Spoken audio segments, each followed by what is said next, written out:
Hey everyone, Kobanermani456 here, recording another video. So yeah, today I'm giving you another news update. So as you probably saw a few moments ago, I had a video just uploaded, and it was like the Nintendo 3DS press conference info and all that jazz. Well, it turns out that it was copyrighted somehow by IMG UK. I have no idea how. So what I'm going to try to do is, I had to delete the video, obviously, because, you know, I'm trying to get YouTube partnership, so I didn't mind actually deleting that video so that I wouldn't get in trouble. But I'm going to try to, like, edit out some trailers, I guess you'd say, that I had in the video to kind of show off, so I'm sorry about that.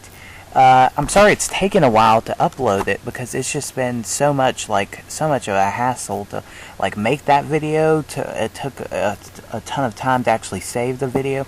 All this stuff uploading, and now to see that it's copyrighted, bullcrap.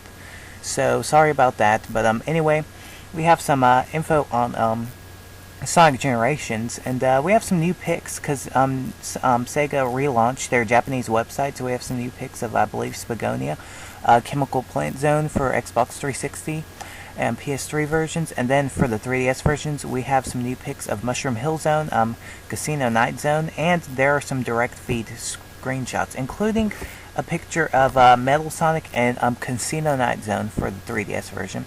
And you get to see also Mushroom Hill Zone, which looks fantastic. It's amazing how great this game looks right now. I mean, it's surprising how so many people were so worried about the game, and then now it's like, this game is freaking epic now. I mean, like, I'm not even concerned about if the 3DS version will be good or not. I already know it's going to be good. So that, and then also, we kind of have a spoilers picture, so if you don't want to get the story spoiled or anything like that, or just anything spoiled, then I suggest you, like, skip ahead or click off this video. So we have a picture here that Sega had on their Japanese website, and it appears to be the Time Eater. So that's basically what it could look like it would be. And then also, you think about it, there aren't any bosses. Like, Sega didn't officially confirm it on the Japanese website, but you think about it, Sega, like with the bosses and all, there isn't a single boss that really looks like that whatsoever in any previous Sonic game. Like, the only new villain in the game is the Time Eater. So that new villain, that new enemy that we just saw, has to basically be the Time Eater, and it's right here. So yeah, this is probably what the Time Eater is going to look like. We don't have any details whatsoever or anything like that, but if you want to have some, like, info on, like, what the story's probably about, you can go check out my spoilers videos about the story and stuff like that, more story info. And then also we have some more info on them. Oh yeah, then I forgot to say this, but we have some gameplay footage on the 3DS version of Sonic Generations. Nintendo kind of released at the 3DS press conference. Sega released at the 3DS press conference yesterday. And then also we have some info, like kind of spoilers, actually, on Zelda Skyward Sword. So this is a lot of info from the latest issue of Game Informer. And it is a ton of info. I can't believe how much info there is. Like, it's going to take me, like, forever and a day to read this stuff. So I guess I'll go on and get started, I guess. So about the overworld and underworld traversal, it's like in Game Informer, it states that statues are scattered about dungeons in the overworld, and that they are save points and portals to the world above the clouds, and that you're only required to return to Skyloft between dungeons and at certain plot points. Skyloft's map resembles that of Wind Waker, but the bird flight is much faster than boat speed in Wind Waker. And you'll also come across enemies and tornadoes while flying. The dungeon maps automatically fill in treasure and boss locations. Developers are treating the overworld as a big dungeon itself, kind of like what I've said before. How with Skyward Sword, it's kind of like a puzzle inside of a puzzle inside of another puzzle. It's pretty cool. Then also, between dungeon segments now feature combat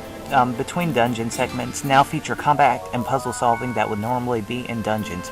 No worries about controlling wind patterns like while flying, so kind of like Wind Waker, you don't have to worry about that. Beams of light shoot up from the clouds to indicate locations. Green beam above the forest, red beam above the volcano. Set your own blue beacon to guide yourself during flight. Treasure hunting, there's a treasure hunting system. Also, while on ground, you can find hidden rune encrusted boxes. You can raise your sword to build up power and slash the boxes to teleport them to the clouds. Also, it unlocks treasure chests above the clouds, and that chests are glowing points on your map. Link can jump off his bird above any island or beacon. Between dungeon segments, now feature combat and puzzle solving that would normally be dungeons. It took the Game Informer staffer 3 hours of overworld action before he could enter the dungeon. And other modes of transportation that have been shown include boat riding and minecart riding. A sky whale has been shown as a type of enemy you will encounter while traversing the sky. Minigame also shown that there will also be a minigame that will require you to hit targets while flying on the bird. So yeah, and then also about the new stamina meter, we know that now they're giving us some more info about how you can grab a refreshing fruit to refill your stamina meter or let it slowly refill on its own. If it empties all the way, you'll be immobilized for a few seconds.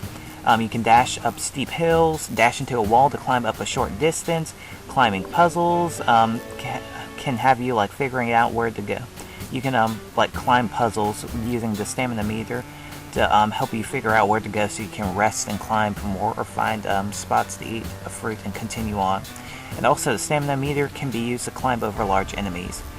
And then we have some info about the second dungeon and its enemies and surrounding locals. Elden Volcano is where the race of Magma live. Magma are muscular creatures that have unique hairstyles and only pop their upper bodies above the ground to talk. As we've seen in old trailers of Skyward Sword, we've seen creatures that look like that. Magma are accompanied by upbeat jazzy music that features snapping fingers. The Magma warn Link about a group of shady guys in red as he heads deeper into the volcano. Orange slime monsters split into smaller enemies when you hit them. These smaller bits will actually grow in size if you don't destroy them quickly enough. Some pyrops drop Elden ore. Slimes may drop collectible goo. There's a seal-like enemy called a pyrop, which hides beneath rocks and inside walls. You can run up a hill while bokoblins throw boulders, bounders from above.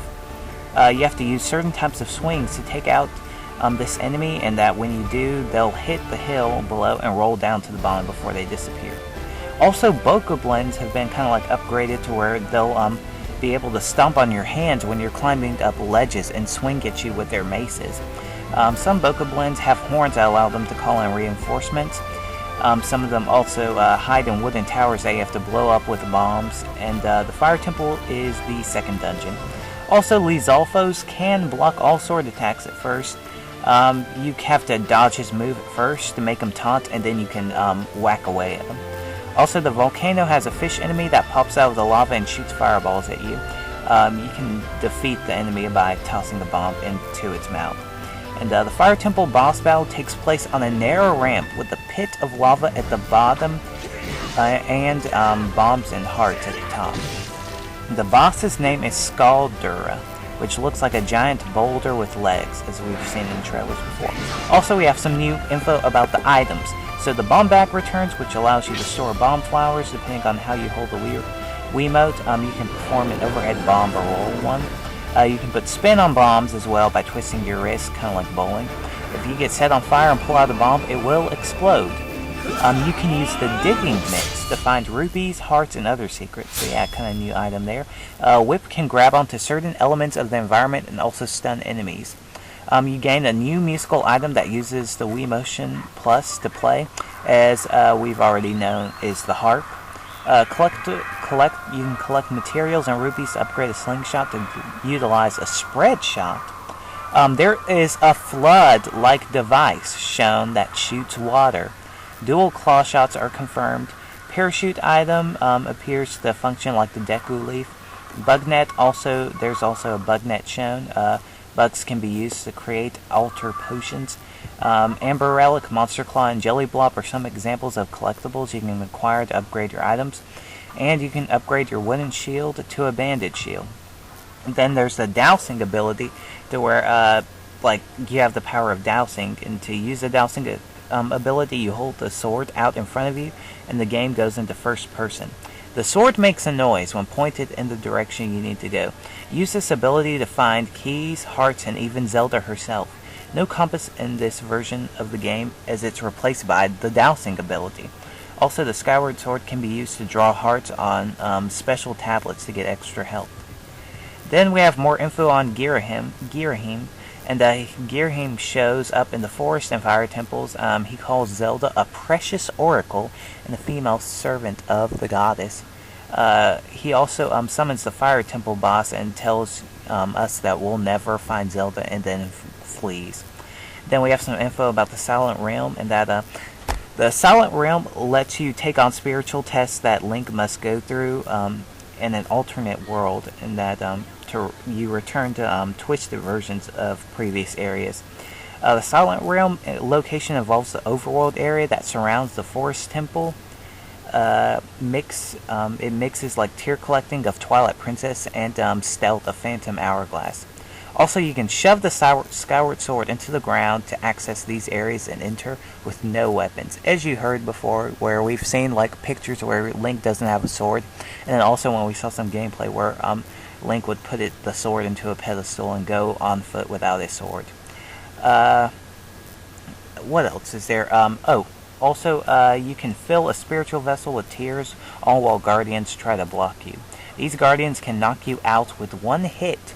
You enter the Silver Silent Realm in the circle of safety, but the guardians activate as soon as you leave that circle. This is when the guardians raise their arms, swords, and the industrial music begins. Guardians deactivate as you pick up tears. You get 90 seconds after grabbing a tear to get to the next, or the guardians wake up. Lantern-wielding ghosts float by, and if you are hit with their light, the guardians activate no matter how much time has passed. Collect light seeds to make the remaining tears shoot a beam of light into the sky for 30 seconds. Guardians of the Silent Realm, this is about the music. Guardians of the Silent Realm are accompanied by industrial music akin to something in Silent Hill. This new approach to music comes as Anuma's goal to break down some of the typical patterns you see in Zelda games. Also, other musical cues in the game. There are also other musical cues in the game that longtime fans will appreciate.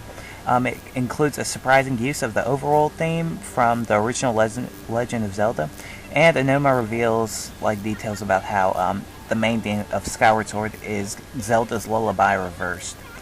So, yeah, he also says that the sound director Hajime Wakai actually created that, and that he did it secretly and didn't let him know. It wasn't just a matter of them being silly or playing around, but really looking at what they can do with the music that would draw on the rich musical history of the series, but still offer something new. The main theme is called the Goddess Song. There is an intentional connection between the Goddess and Zelda, so we wanted those two songs to relate to one another. Also, Mr. Kondo did something interesting with the arrangement. He requested that when we record it with the orchestra, there must be a bugle that sounds as if it's coming from off in the distance. When you hear that sound in the prologue, what sounds almost like a military bugle, it adds this great feeling to it. Then, also we have here, we've been talking a lot about how we're trying to make this Zelda game feel new and different, but there will come a point in the game where you'll still get that final feeling that this is still a Zelda game. A number of people working on Zelda now are people that grew up playing Zelda that from their perspective, they're looking at it as what are some of the things that failed to be helpful in getting through the game. They're stripping that out and streamlining. Some of the fun we had back then was lost in the creation of later games, and that the problem is that when you do something once in a game, like Ocarina of Time, when you make the next game, it becomes expected that all of that is there. You end up spending a lot of time creating all these elements of the game just to meet expectations. And he says here, my goal with Skyward Sword is to take the franchise into new places. Obi-Wan Kenobi. Man, I'm almost out of breath. So this is a long video. Sorry it was so long. So yeah, it sounds like Skyward Sword is going to be an awesome game. I understand if y'all didn't totally listen to all that, but it is a ton of spoilers, a ton of info, and some info actually stuff we already know. So yeah, and then we have some new pics on what is it? Oh, the 3DS Circle pad, slide pad, and we have some info on that about how it's supposed to run on one AAA battery, and it has like buttons and stuff like that, and we have some new picks. It actually looks pretty cool. You should definitely, like, it doesn't look bad. It actually looks more comfortable than it usually, like, it looks like it'll actually be quite comfortable. It doesn't look amazing, like, it doesn't help with the design of the system, but it doesn't mean, like, it's not going to be useful or anything like that. So, anyway, that is basically it. Just stay tuned for that 3DS press conference video later. I'll have the Super Mario 3D Land trailers there. Just info about the press conference and stuff like that, talking about the games. So sorry that this video is kind of long, that I rambled a bit, and sorry that that happened before with the video to where I had to delete it. So again, sorry. Thanks for watching. Please remember, comment, like, subscribe. Stay tuned for more 3DS vids, walkthroughs, and updates. So yeah, see ya. Have a good day.